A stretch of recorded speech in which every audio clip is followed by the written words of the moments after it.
Hello again, and welcome to Aviation News Talk, where we talk general aviation with relevant news and flying tips for pilots and student pilots to help keep you safe. I'm Max Truscott.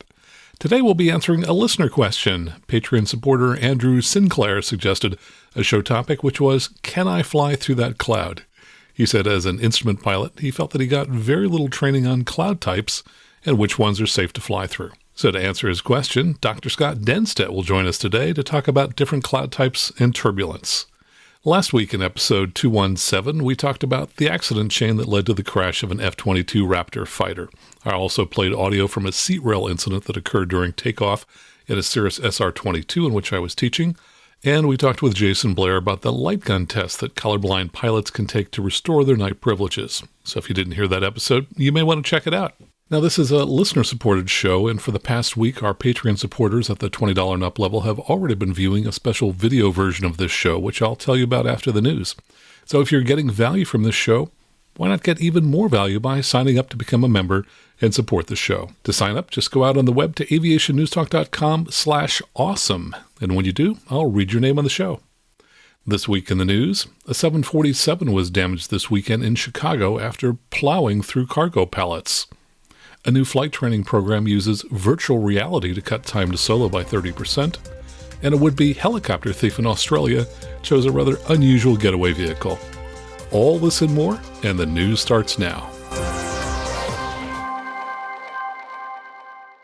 From avweb.com, a China Airlines cargo Boeing 747-400F was heavily damaged after it plowed through a row of pallets and containers on a snowy ramp at O'Hare Airport early Saturday morning.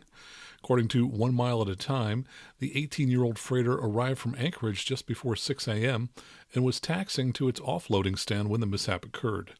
Video shows the plane moving at a pretty good clip before its left engines contact about a half-dozen stationary cargo platforms. The engine cowls were dinged by the multiple collisions, and some flashes out the back of the engines suggest some debris went through it. And I looked at the video, and it looked to me like a cargo pallet was ingested by the number one engine. You could see it go in, and you didn't see it come out. From generalaviationnews.com, new flight training program uses VR, virtual reality, to cut time to solo by 30%. A group of 58 flight students at Embry-Riddle Aeronautical University were able to reduce the time it took them to complete a first solo flight by more than 30% thanks to a new GA flight training program. While results remain preliminary, reports from instructor pilots have been positive, said Dr. Ken Burns, chair of the flight department at Embry-Riddle's Daytona Beach campus. Burns said, students who go through our new training program are better prepared when they step into an airplane. They also have lower anxiety and greater confidence due to their experience and understanding of what to expect in the aircraft. The PILOT, now that's an acronym which stands for Pre-Flight Immersion Laboratory for Operations Training. The PILOT program was launched by Embry-Riddle in the fall of 2021. Embry-Riddle flight training manager Nicole Hester agreed that the program is paying off. She said, "We have had students who finished and soloed in times that we have never seen before. We're also getting feedback from our instructor pilots that students in the new program can immediately control the airplane and understand radio communications very well." The idea of the new program was to increase capacity by increasing efficiency, said Dr. Alan Stolzer, Dean of the school's College of Aviation at Daytona Beach. We also wanted to enhance student learning, improve aviation safety, and help industry address a critical shortage of qualified pilots.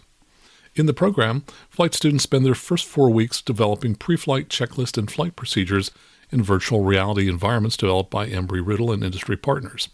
We believe that this is the first use of these VR technologies for GA training, Burns said.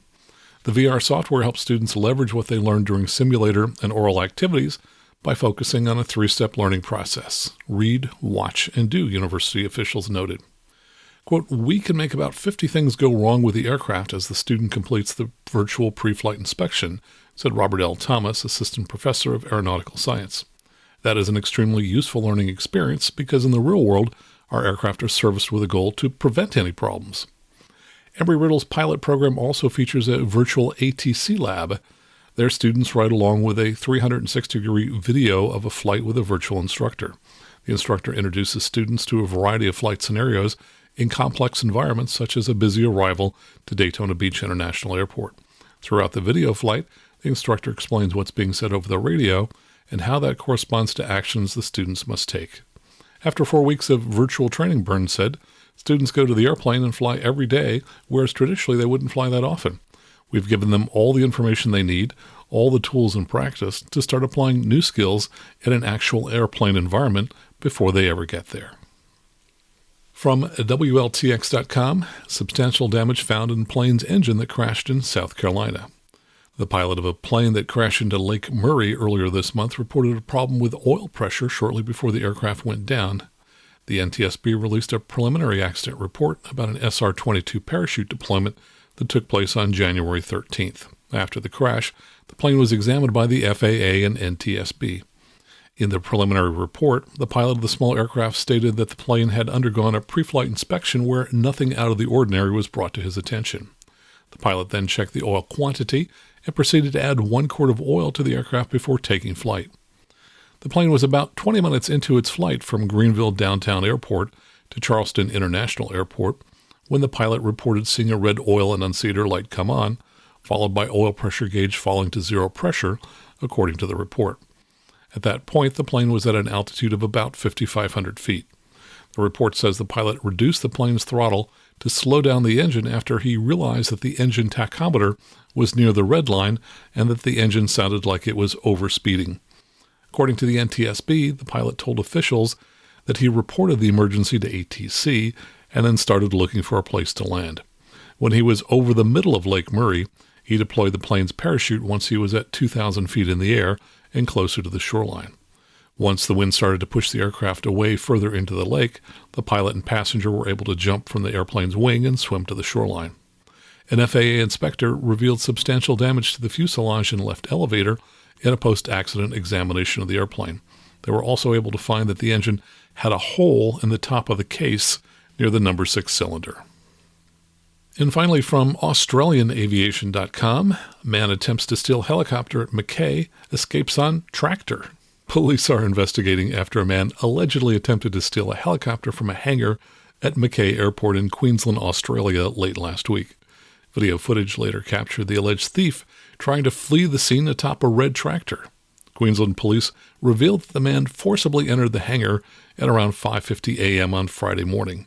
The man that attempted to enter and steal a helicopter, however, an emergency alarm was triggered which caused the man to flee.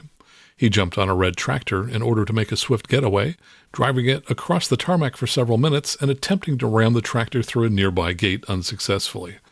The ambitious would-be thief then took off on foot. No word yet whether he's been captured. Well, that's the news for this week. Coming up next, Dr. Scott Dennstaedt answers a listener question about identifying cloud tops and whether they have turbulence within them. All right here on the Aviation News Talk podcast.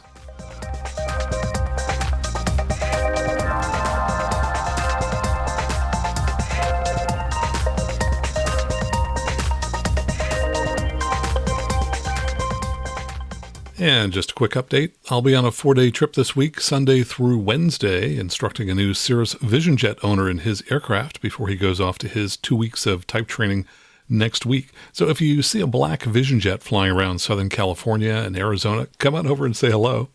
I'll also be bringing all of my GoPro camera gear with me, so I hope to share some video from that trip with you in the coming weeks. Now let's talk about cloud types and which ones you can fly through as an instrument pilot. Obviously, this is an audio podcast, so it's a little hard to see the clouds we're talking about, but we've provided 2 ways that you can do that. Aviation News Talk members who've signed up through Patreon at the $20 a month level and higher have access to the videos I release, and for the past week they've been viewing a video version of our conversation with Dr. Scott Dennstaedt that includes photos of the cloud types he's talking about. So if you've been thinking about becoming a member, well, now's a great time to do it. Just go on out to aviationnewstalk.com/awesome and enter your credit card information. Also, I'm going to attempt to insert images of the clouds into the audio version of the podcast as chapter images. Now, unfortunately, not all podcast players support chapter images. So to see if your podcast player supports images, take a look at the player now to see if you see a photo of Scott and me. And if not, you might want to go ahead and download another podcast player that does support chapter images. For example, I think the Overcast app supports images. Now let me tell you a little bit about Dr. Scott Dennstaedt. Scott's a former National Weather Service research meteorologist, a flight instructor, and he's been teaching pilots how to minimize their exposure to adverse weather for nearly 20 years. He's written over 150 magazine articles and is a co-author of the book Pilot Weather From Solo to the Airlines, which we talked about in episode 92. And now here's our conversation with Dr. Scott Dennstaedt. Well, Scott, welcome back to the show. Great to have you here again. No, thanks, Max. Glad to be here. Well, this week, one of our Patreon supporters, Andrew Sinclair, suggested a show called Can I Fly Through That Cloud? And here's what he wrote. He said, I got my instrument rating in 2019, and one of the least prepared elements was what clouds could I fly through safely? Obviously, 50,000-foot CBs, clearly associated with thunderstorms you stay far away from. But what about towering cumulus? What about virga? What about flying through cumulus clouds at 7,000 feet that extend up to 10 or 15,000 feet? He says, sure, they would be bumpy and uncomfortable, but what is dangerous to the airplane? Well, it sounds like he's talking mostly about which clouds are going to have turbulence. Will knowing the cloud type always give you an idea of how turbulent it's going to be? Well, that's a great question. And it's a question I get from a lot of pilots these days because, they get their instrument rating. And, when you get your instrument rating, you just potentially expose yourself to even more significant weather out there. So I try to tell folks that anything with a vertical development to it, so a vertically developed cloud, is going to be more bumpy than one that looks more smooth. Now there are some exceptions to that, but in general, you can in some cases tell based on what the cloud looks like whether or not you're going to have a rough ride or one that is potentially pretty benign. So yes, you can do it. It takes a little bit of understanding of what's producing those particular clouds, and you really have to understand kind of the science behind it. That kind of prepares you for what to expect. Okay, well, let's go ahead and dive into talking about cloud types. Let's start with the higher clouds. Yeah, so the highest clouds are obviously Cirrus Clouds. We're not talking about the airplane Cirrus, but the cloud type. And the Cirrus Cloud is generally, for the most part, pretty benign. It's but there are good and bad things about it. Number one, the Cirrus Clouds are typically, from the standpoint of icing, not going to be an icing factor because it's too cold where they exist. So you're looking at 25,000, 30,000 feet, and flying through them, you're probably flying through what's called a glaciated cloud, which contains only ice crystals. So we're not really dealing with any major icing problem there. But the Aviation Weather Center forecasters have noticed that 25% of clear air turbulence, I know it sounds weird, clear air and Cirrus clouds, but they classify this clear air turbulence, 25% happens in and around areas of cirrus clouds. So they can be in regions where you might find some moderate, maybe an occasional severe turbulence. And usually up that high, you're dealing with more chop, like severe or moderate chop going on.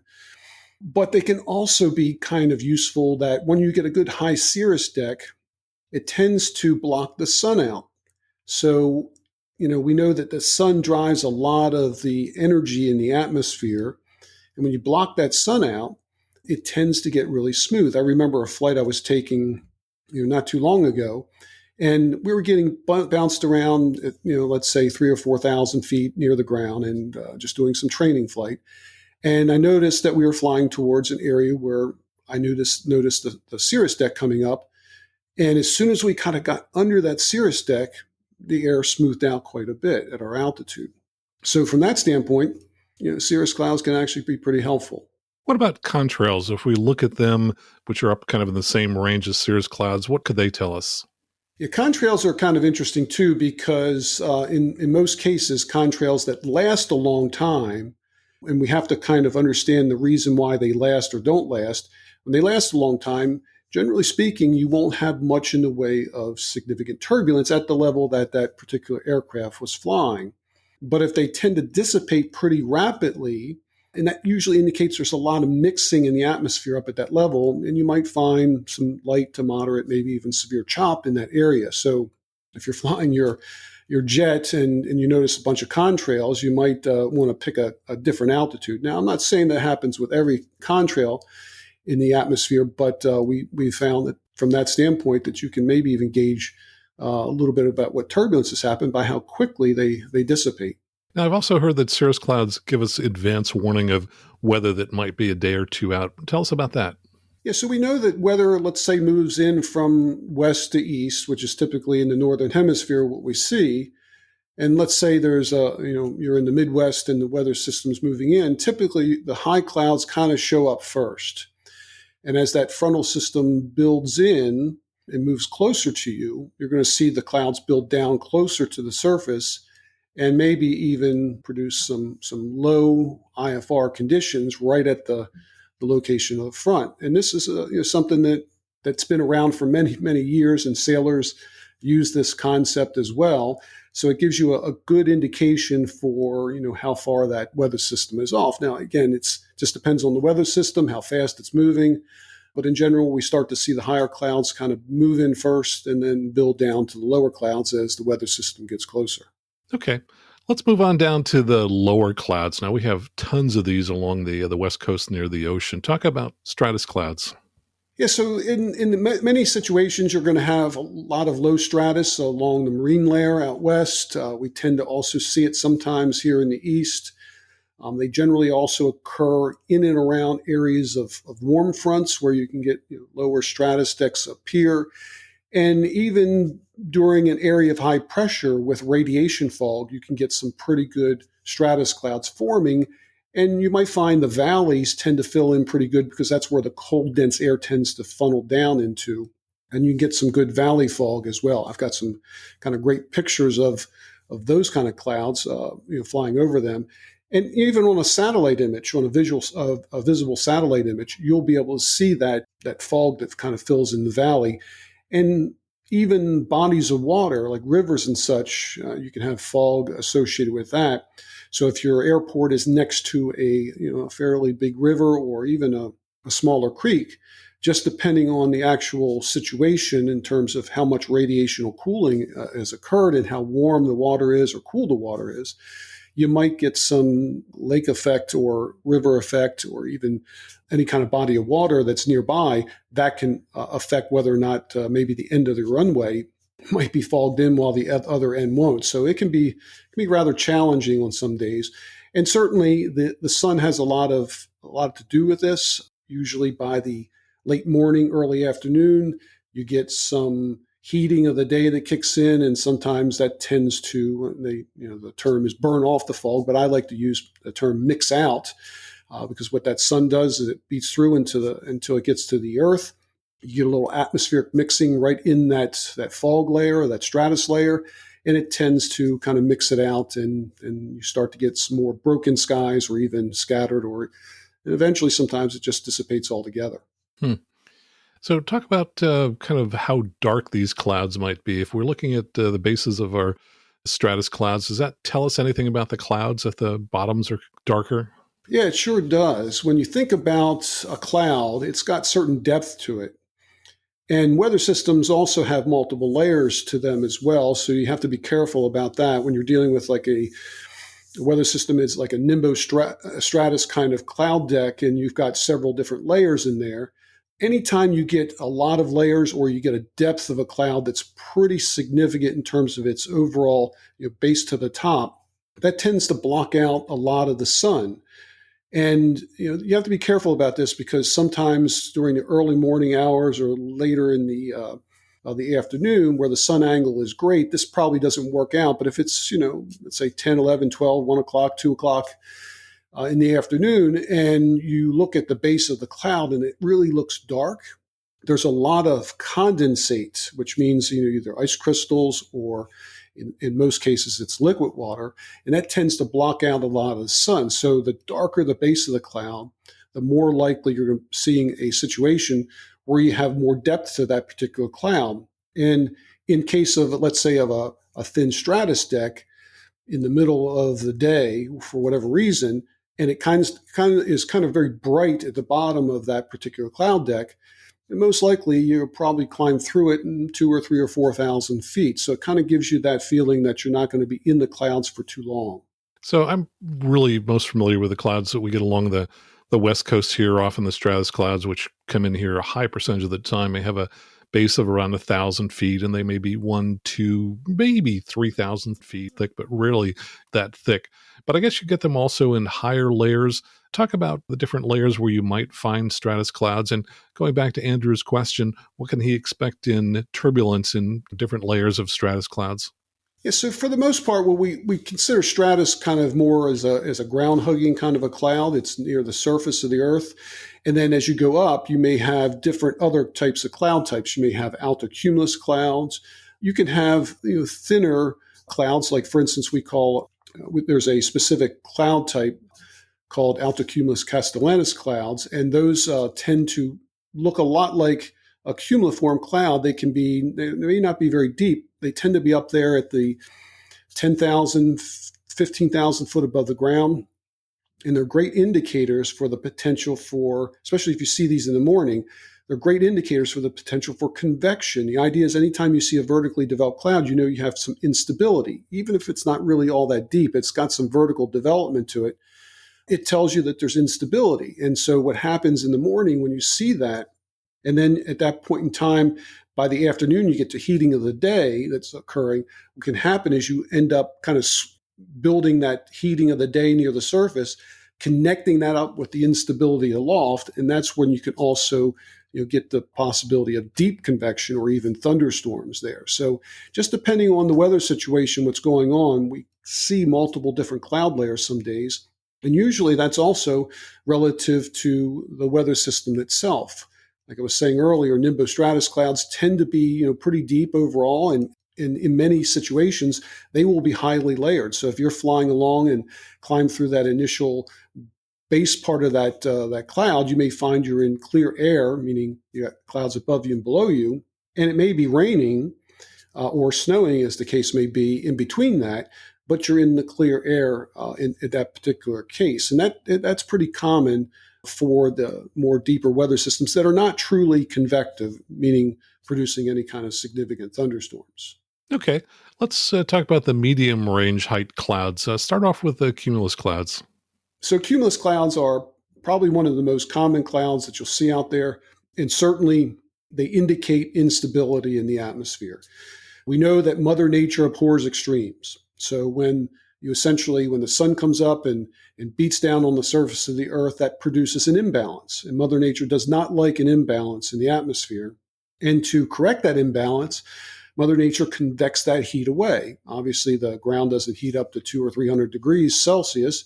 So in order for that imbalance to be dissipated, Mother Nature convects that heat upwards. And as the air is rising, it's expanding and cooling and eventually may condense out into a cumuliform cloud. Now, if there's ample instability still aloft, that particular cumulus cloud can actually develop eventually into a towering cumulus and maybe cumulonimbus, as the case may be. But for those that are in, let's say, the Gulf area or down in Florida, certainly cumulus clouds are just an everyday common occurrence. And we call those typically fair weather cumulus. They're not usually too deep.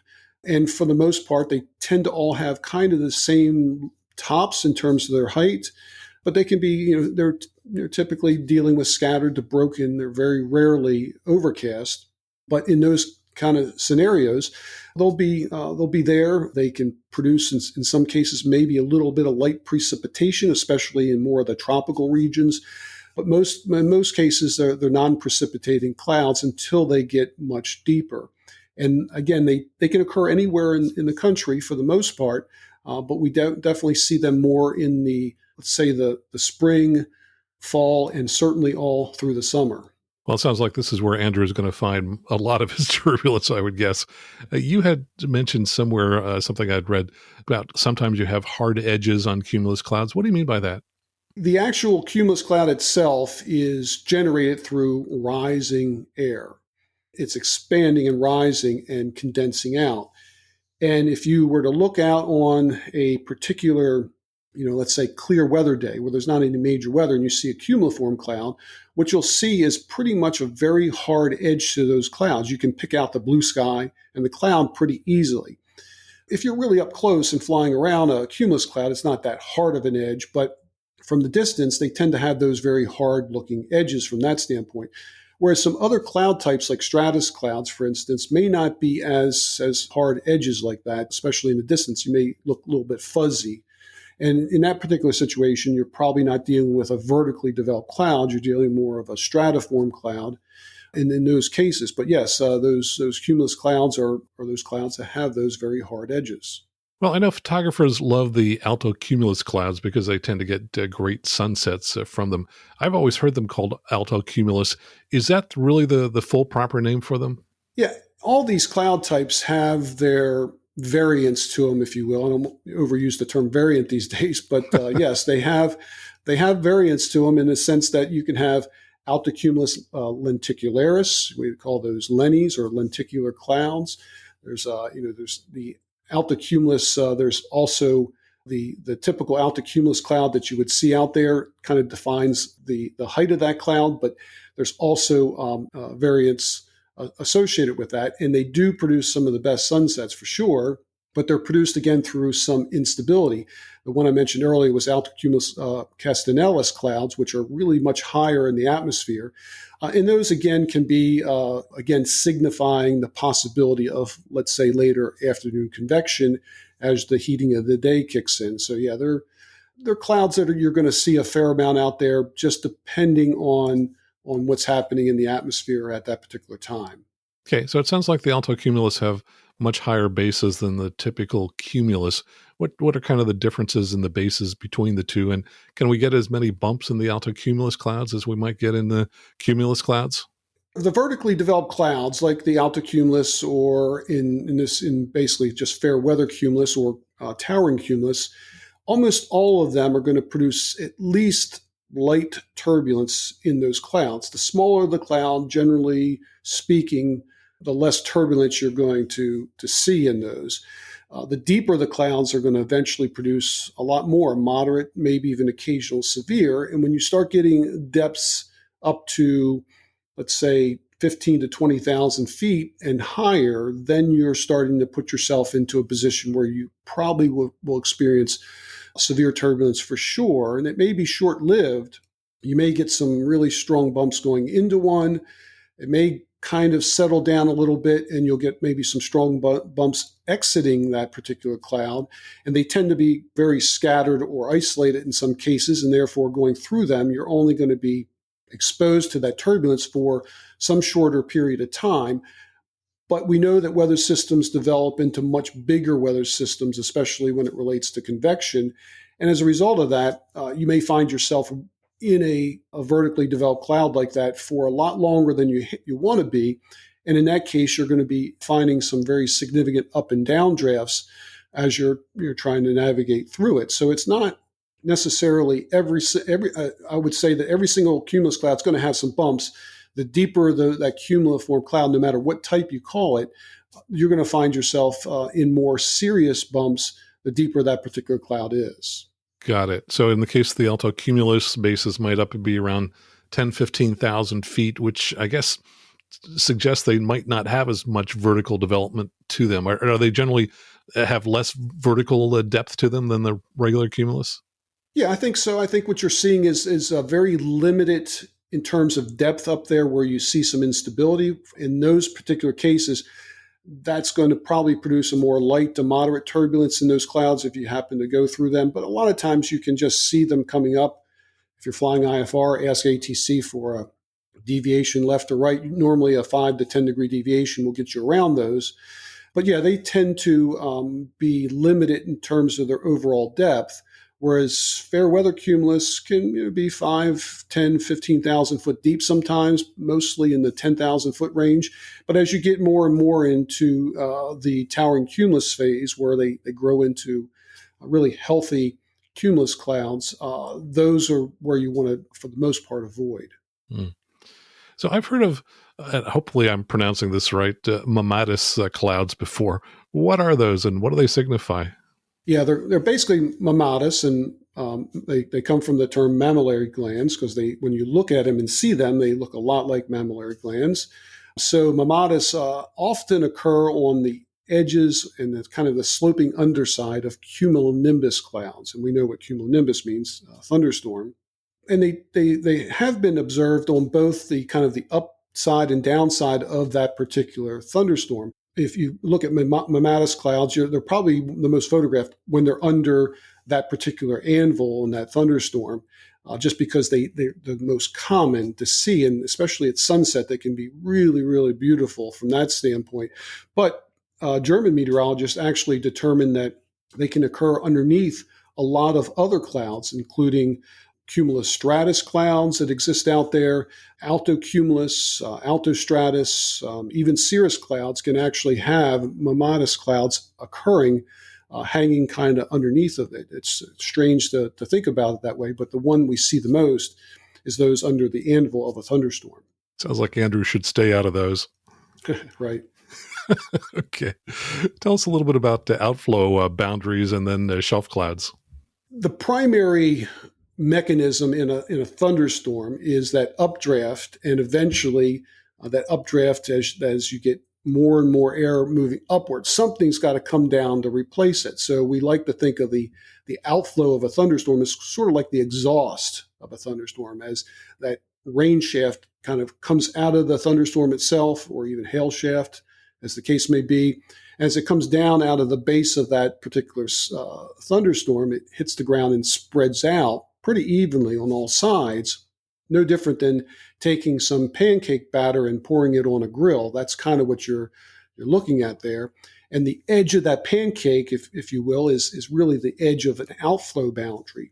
And the closer you are to that particular cell when the outflow is generated, you're going to have turbulence being created. But that outflow will actually move outward from that cell. And you can see these things on the NEXRAD imagery, and especially one that's not filtered very much. So the raw NEXRAD data, you'll see these outflow boundaries, and they can actually move out. The outflow can actually move pretty far from the cell itself, kind of disconnecting, if you will, from it. And when the further it was away from the cell that generated, the less harm it's going to be. And they generally are, as far as their effect as you're flying along, if you're about 8,000 to 10,000 feet above them, you're probably not even going to feel it. But if you're down low near the surface, several thousand feet, when that outflow hits you, especially if it's closer to it, let's say, for instance, the typical pattern here is you're headed towards an airport and you're looking on your data link weather, your Sirius XM weather, for instance, and you see, let's say, a pretty intense cell heading towards your airport, but it's 20 miles or so off from there, and you're like, okay, I'm just going to dive down in here and land at that airport, land at my destination. I've got plenty of buffer space. What you may not realize is that outflow boundary may be well ahead, or that gust front may be well ahead of that cell, and it might meet you in the traffic pattern, and that's not the place to be for when you hit one of these. But again, if it's let's say that outflow boundary has moved 30, 40, 50 miles from that cell, it's probably not going to be, it may, kick up a little bit of dust, but it's not really all that serious of a problem. And I heard also pilots have some issues with respect to some radio communications while they're kind of flying around in this outflow. But it'll add lift. So sometimes what you'll see is maybe some clouds produced, usually they're the cumuliform type. And of course, the one that you want to really stay away from is the significant downdraft underneath the cell, or the microburst that may occur as a result of it. Microbursts obviously are probably the most dangerous, and it's dangerous for all aircraft. It doesn't matter whether you're flying in a Cessna 172 or a Boeing 777. And microburst would be the thing that you're most concerned about. But that outflow and gust front that's coming away from the storm itself may not always be visible to the naked eye unless there's some clouds associated with it, but you can actually spot it on radar. And I'm not talking about onboard radar, but the NEXRAD radar depictions you might see on the internet. Okay. What about shelf clouds? I know they have kind of a sculpted look, but they're kind of bad news, aren't they, from a turbulence standpoint? Yeah, so shelf clouds are those kind of they're markers in the atmosphere that tell you got something bad. It's sort of like when you're to look at a tiger that you've probably seen the case where you've seen a tiger or lion yawning and you see the big teeth.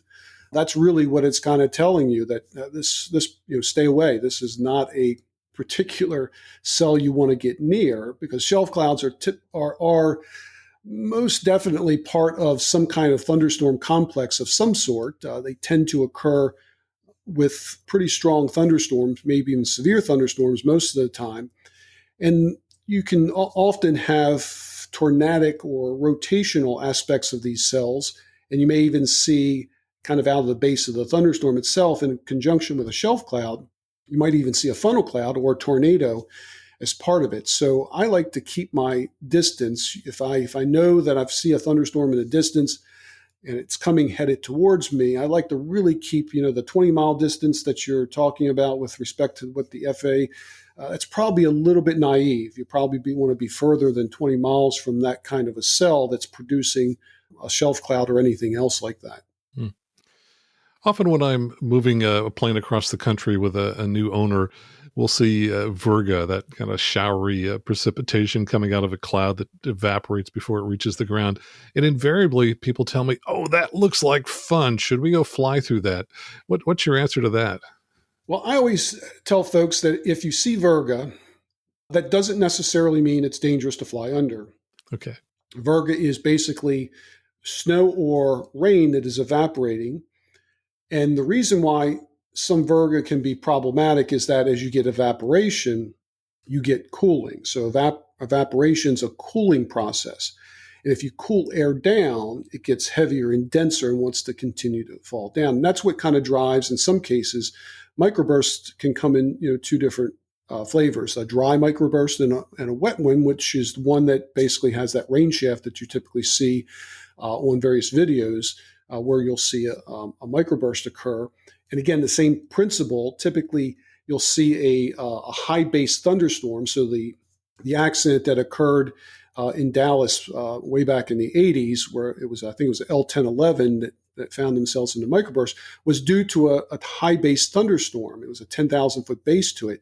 And the reason that's important is because that moisture that's coming out of the base of the cloud has a lot of distance in altitude to do some evaporative cooling. That makes it heavier and denser. And the same thing happens typically with virga. So I always tell my students that if you see virga and you know you're in an area where there's other convection in the region, probably a good idea to stay away from it. But some fair weather clouds actually will produce some virga. I've seen, say, virga snow showers happening. And these are just little spotty areas of cumuliform clouds that produce, and they happen to generate a few sprinkles out of the bottom of them. And you can see that as virga. Probably not dangerous at all to fly through that. I've flown through that many times. But the rule is, if there's other convection in the area or convection expected in the region, it's a good idea to avoid flying under any virga, because the next 2 or 3 minutes after that, you could eventually see a microburst or downdraft that could be pretty significant. I have a very simple rule. I just don't fly through it or under it. Then I don't even have to worry about it. Sure. Let's talk about Stratocumulus Clouds. Yeah, so stratocu are the most common form of cloud. I mentioned earlier cumuliform clouds, but stratocumulus occur just about anywhere in the world. I mean, over oceans, over the Arctic. They're all over the place. And they're there basically to tell you that you've got some pretty unstable conditions near the surface and some stability up just above the surface. So, for instance, let's say a cold front moves through. So a cold front moves through. So what would you expect to happen on the other side of the cold front? It's going to generally get colder. And that cold, dense air from the weather system that's moving in aloft kind of settles down behind it. When that cold, dense air is settling down, it's actually heating up just a bit and going through a compression process. We know that air expands when it rises. Well, actually, it compresses a bit. And what it creates is a subsidence kind of inversion right near the surface itself and above the surface. And so what you end up with is unstable air, large lapse rates near the surface, and they are capped by that inversion, by that cold, dense air that's essentially compressing and heating up a bit. And that capping, that inversion that's aloft, tends to cap those clouds. So when you are flying over a stratocumulus deck, it tends to be kind of even. Now, I don't mean smooth, kind of even. So when you're looking at it from a distance, all the clouds are just basically all the same height. Now, they look a little bit lumpy on top, like a mashed potato look or a quilted kind of look to them. And that shows you that they're very highly capped. And they generally are somewhere in the order of 2 to 3 to 4,000 feet thick. They could be even 500 foot thick. I mean, they can be that thin. But they generally occur kind of behind a pretty strong cold front that comes through. As that heating of the day kicks in behind the cold front, you get some instability. That capping due to the colder air kind of moving in produces those clouds. And usually after a cold front moves through, you've got it laid down some precipitation, and that produces kind of the low-level moisture. And what you'll generally see in many of those cases is you'll see those well-defined bases. They're kind of all even on the bottom. And if you were to climb on top, you would see that kind of even look to them.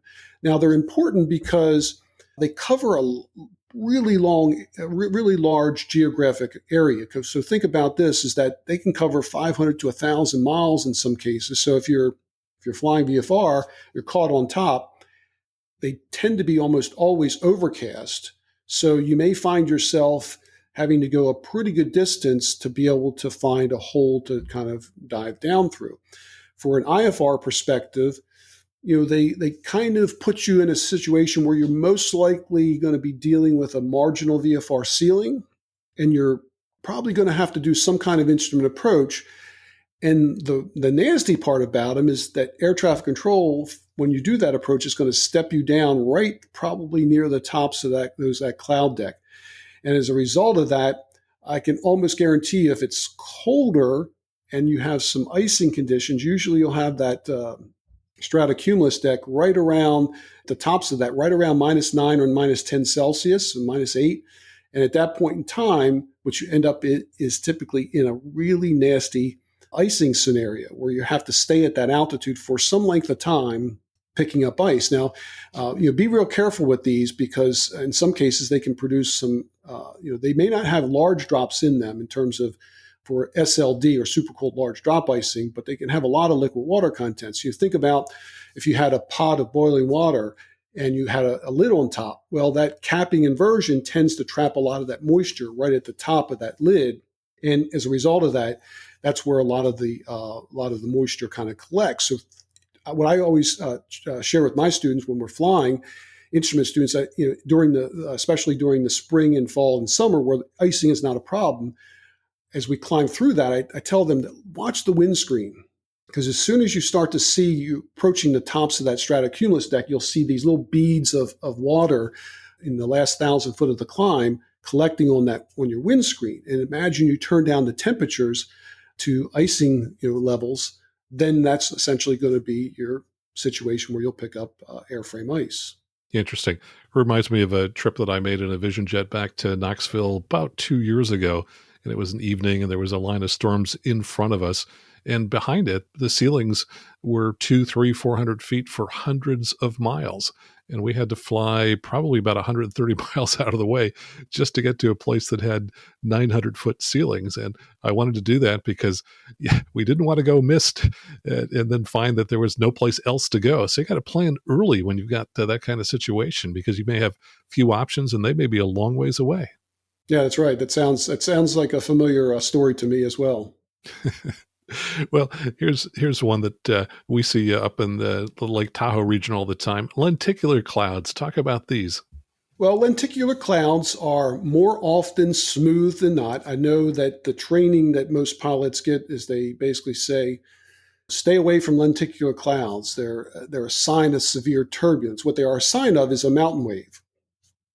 We know that mountain waves occur, actually waves in the atmosphere occur in many locations. They're typically induced by mountain waves. We call them, in general, gravity waves.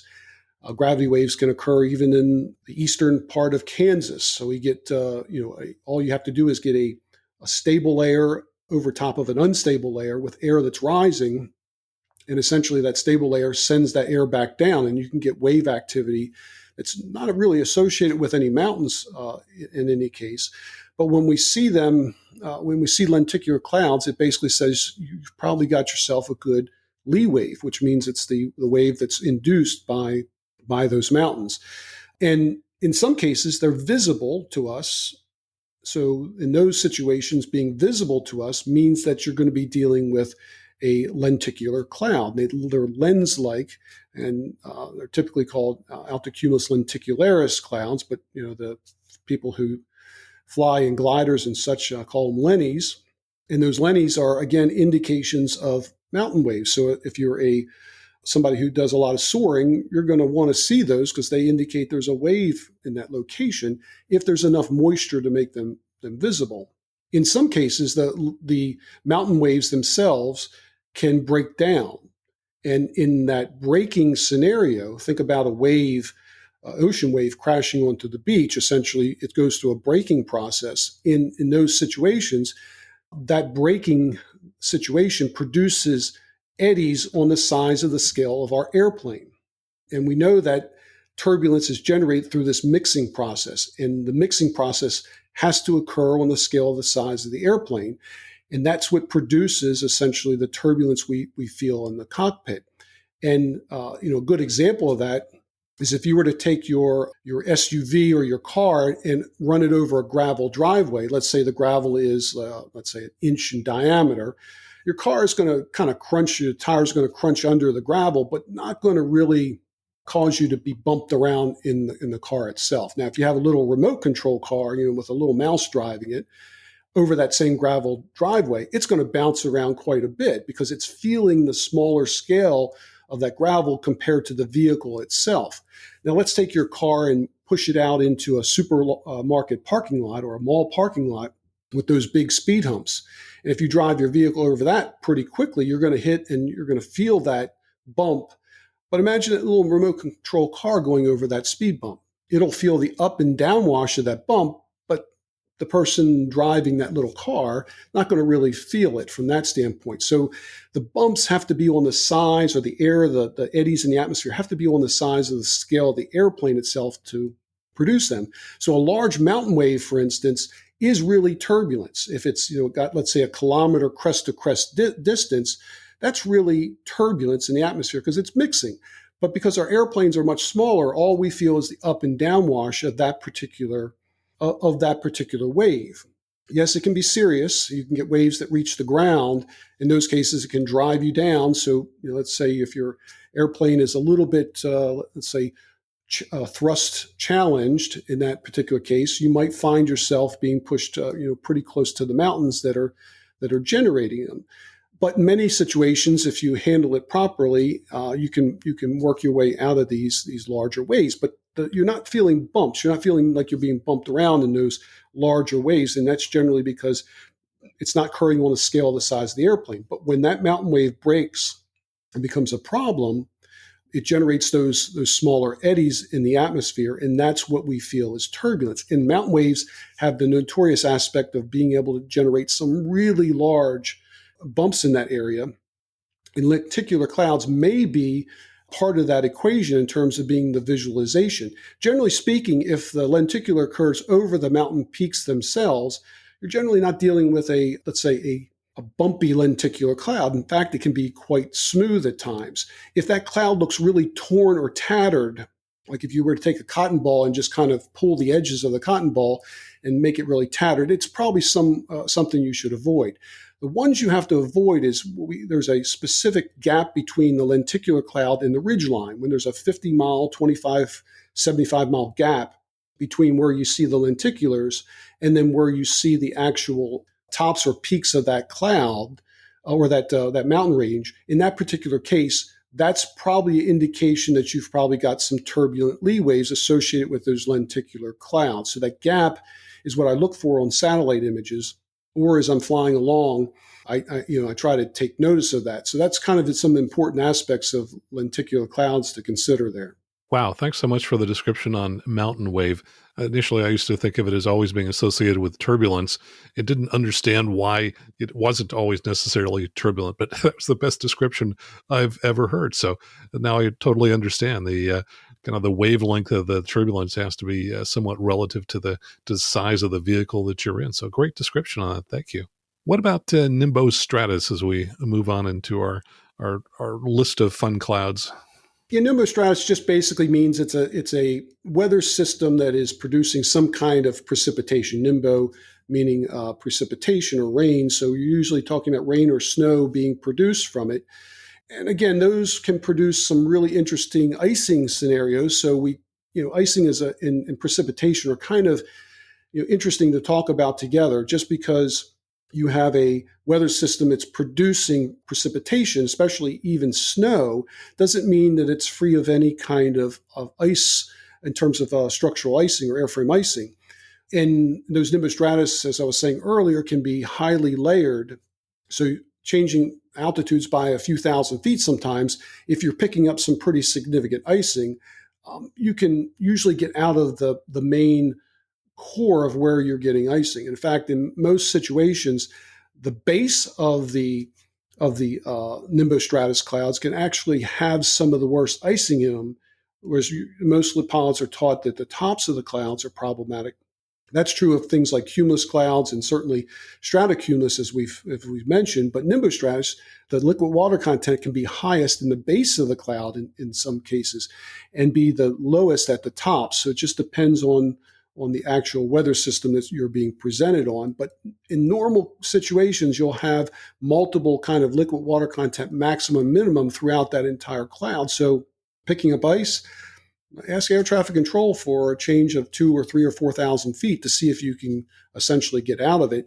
And usually that will happen in a nimbostratus kind of a scenario. But let me just emphasize once again that just because a cloud is producing snow does not mean that you won't have any potential airframe ice problems. And so when you think about the fact that looking at accidents and incidents of icing, so for instance, if you go to the Aviation Safety Reporting System or the NTSB and look at all the accidents and icing and try to find out what precipitation was reaching the surface, 32% of the cases, snow was reaching the surface.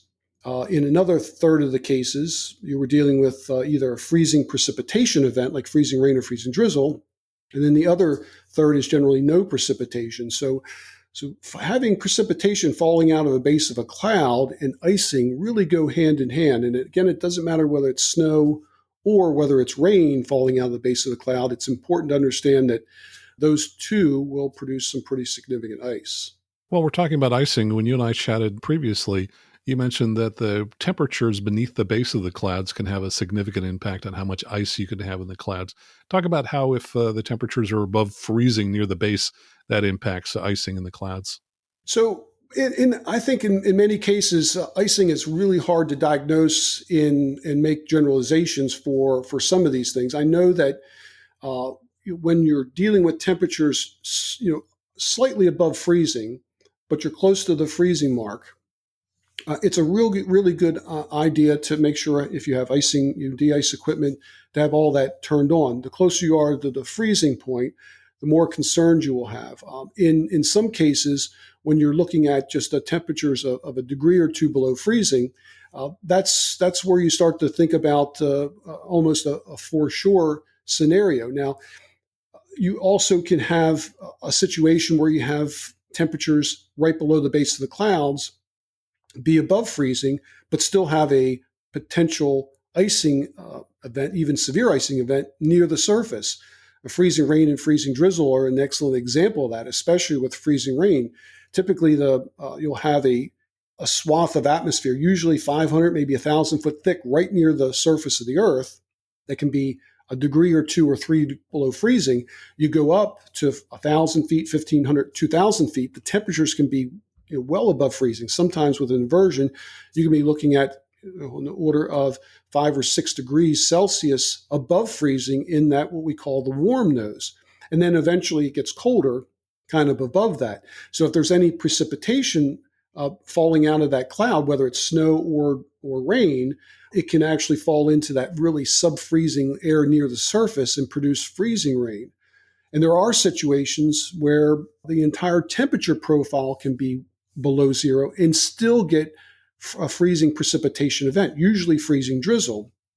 And that typically happens when you're dealing with what essentially are called warm-topped scenarios, where the temperatures are not really cold. In order to get like snow, you need the cloud top temperatures to be minus 12, minus 15, minus 20, so it can produce a lot of ice crystals. But what happens if the temperature at the cloud tops are minus 8, minus 10, minus 7? That's pretty warm, still below freezing. If you get some depth to the clouds, that can produce drizzle-sized drops that can fall out. And if the entire temperature profile is still well below freezing, that's going to produce a potential freezing drizzle event. And the depths of those can be, sometimes 15,000 feet. There was a famous icing accident in Roselawn, Indiana, back in 1994 of an ATR that was holding and trying to get into O'Hare, holding over the Indiana area, and ended up getting into one of these, what we call non-classical freezing drizzle events with warmish on the warm side, cloud top temperatures, and ended up picking up freezing drizzle. Was fine removing that from the aircraft itself, but when they were asked to drop down in the holding stack, they changed configuration of the flaps, and that caused an uncommanded roll that killed everybody on board. It was on Halloween night back in 1994. So, that's where we have to deal with in terms of how this all comes about. And usually you're dealing with, in those kind of scenarios, usually drizzly kind of stuff, you're dealing with lower clouds, IFR conditions, lowered visibility and such.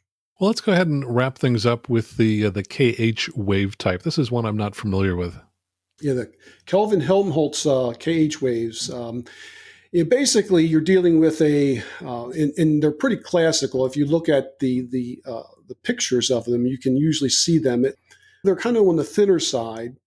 They can occur at a lot of different altitudes. And on the thinner side, it looks like there's a little curl, almost like a bunch of little waves on a wave train, a little curl to the top of that cloud. And what's happening here is you're getting a really nice temperature difference and inversion between the two, and you're getting a shear layer up there. So you have some unstable conditions over stable conditions, a really strong wind shear over top of that cloud, which is basically just tearing that cloud, if you will, up at the top and then kind of curling it.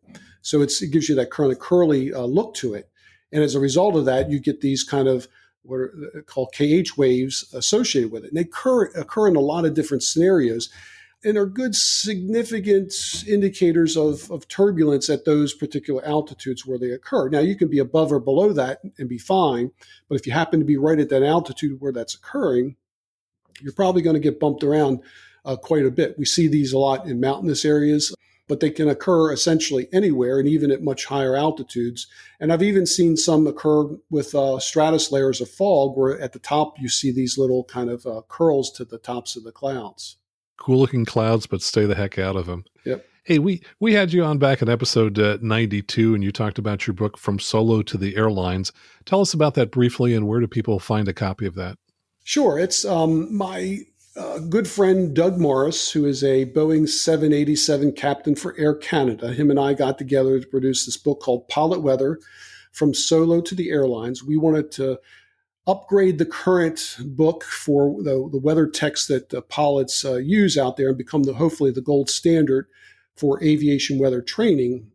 It's a textbook, so it's not a storybook by any stretch of the imagination, but it does have some stories that Doug and I have pushed out there as part of the book to sort of enhance the fact that we both have a lot of experience. We're both instructors. We're both meteorologists. So we got together and produced this book back in 2018. And it's available from our website at pilotweatherbook.com. That's pilotweatherbook.com. And the price is $69.95 right now. And we'll get it out to you if you're interested within about 7 to 10 days. So visit pilotweatherbook.com and would love to hear from you. Well, I've got a copy. It's a great book. Scott, thanks so much for all the contributions you make to our industry. And thanks for joining us here today. Not a problem, Max. Glad to help.